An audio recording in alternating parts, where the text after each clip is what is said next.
It's not a play party. No one's getting like whipped on the wall. It's been a week since I've been in latex actually, because it's been school holidays here. So I've been on mommy mode and took a week off to spend with my daughter, which has been really nice. But it's nice to be back in the studio.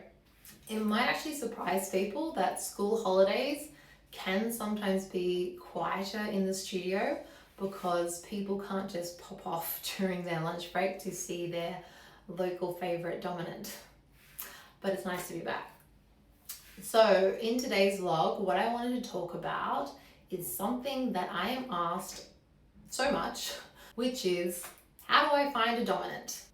So the first thing you need to consider is, what arena are you playing in? And by that I mean, are you going the lifestyle way or the professional way?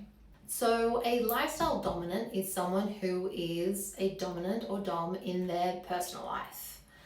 So if you're searching for one of these, it's someone you have probably met through, maybe it's a kink social group, maybe it's someone you're dating, maybe it's a play partner, but it comes out of some sort of relationship that you have in your personal life. While when you're engaging a professional, you're engaging someone that does it as their job.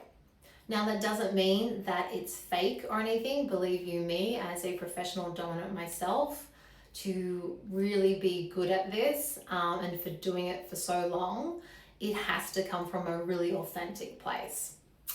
But basically, when you're entering into that agreement with a professional, you will be paying some sort of fee. So there will be something to pay for the session. It is a service that they're providing. Hopefully they are professionally trained as well, so you're engaging the services of a professionally trained dominant. Now I just want to say that lifestyle versus professional, neither is better or worse. They're just different. Sometimes people think lifestyle containers can go deeper than professional ones. From someone who's been doing this for 7+ years, I must say that professional containers can still get extremely deep. Just because you're paying someone doesn't remove that layer of the vulnerability and connection that builds between those people. So there's a few online communities. VetLife is probably the one that has been around for an extremely long time, but there's other online platforms. There's a few FLR dating apps that are now available. FLR meaning female-led relationships, where you can go to find people who are probably promoting themselves as a lifestyle dominant. Another thing you could do is go to local kink munches. Now, a munch is a social meetup for people in the kink scene or people curious about the kink scene. It's not a play party. No one's getting like whipped on the wall. It's just a social meetup for people. So it can be a really nice way to go because there's no pressure. You're not going to be exposed to anything you weren't expecting. You might want to go the play party route, and there's plenty of kink parties, but just know that they will be a bit more intense. People will be engaging in probably kink related activity. Another thing you could do is to go to some kink workshops. Most major cities these days run kink workshops, maybe rope tying or impact. There's plenty of things, Google your city and put in your interest. And attending a kink workshop is a great way to meet other people who are also interested in that kink. There's also a variety of online DS communities these days, whether they're Discord groups or on Reddit, where you can kind of try and find other people who might also be interested in a power dynamic relationship. The most important thing I think in the lifestyle arena is showing up with curiosity and respect, because the community will really reward that. No one's expecting you to rock up and know everything. So if you're going to go the professional route, how do you find a professional dominant? Most professional dominants will have some sort of web presence. Most will have their own website.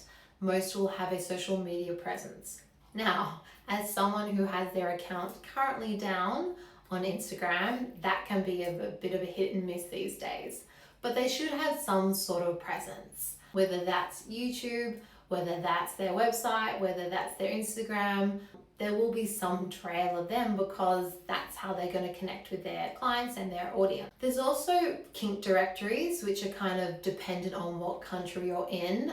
We have some major ones down in Australia. Because this work is legal here, that's not a problem, but they vary from country to country. Kink directories where you can go and look up the professionals in your area. The other way is word of mouth. You know, I've had plenty of clients come from referrals from other clients or just people in the community. Even my local kink shop has referred clients to me.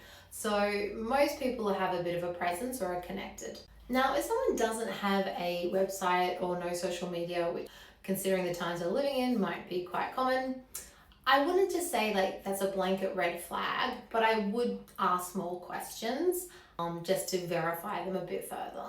So some of the things you should look out for is, one, do they negotiate before the play? Someone who just gets into the moment and thinks everything's going to unroll naturally is not someone who's probably experienced in the kink scene. Negotiation is a massive part of engaging in kink play. So that would be the first thing I would look out for. The next one is limits. Are they someone who have asked for your limits and also expressed theirs? It's not a free-for-all. Everyone should have limits, and someone who doesn't ask you is a big red flag. Third one is, what about aftercare? If they're discussing about, you know, what you require afterwards or how we should check in the day later or whatever, that's a really good sign, because aftercare, like negotiation, is the other bookend of a scene. So a very important part. Another thing is, do people speak well of them in the scene? This one can be difficult because maybe you're not telling anyone that you're entering into this power dynamic with this other person. But if it is someone who is in the kink community, do people speak well of them? There are plenty of people who are amazing in the kink community, don't get me wrong, but there are some predators in there. So just keep your ears open. The last one is the most important, is, does something feel off? Trust your gut when it comes to these things. Maybe they've ticked everything else, but your gut is still telling you to be careful or not to play with this person. Always follow your gut. So how do you vet a professional dom? The first one is, do they have a clear presence? As I said, it's not always a straight red flag, but they should have some sort of presence on a directory, on their website or social media. The next thing is, they should have some sort of intake process. They should be asking questions about you, about your experience, about what you're looking for, about your limits. There should also be transparent pricing.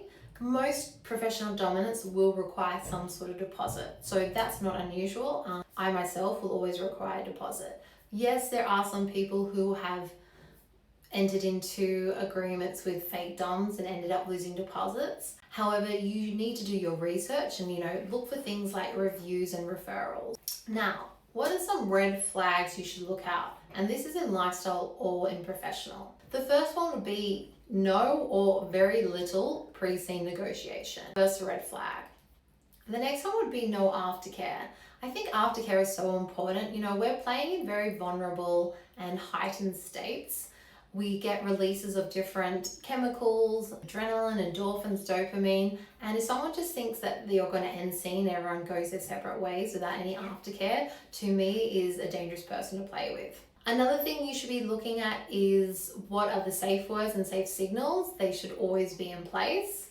Consent isn't just something you give up prior to a scene. Consent is something that is ongoing, and it's also revocable at any time. So you need those safe words and safe signals in place before you play. Someone also who gets defensive when you ask questions. Even as a submissive, you should be asking questions too.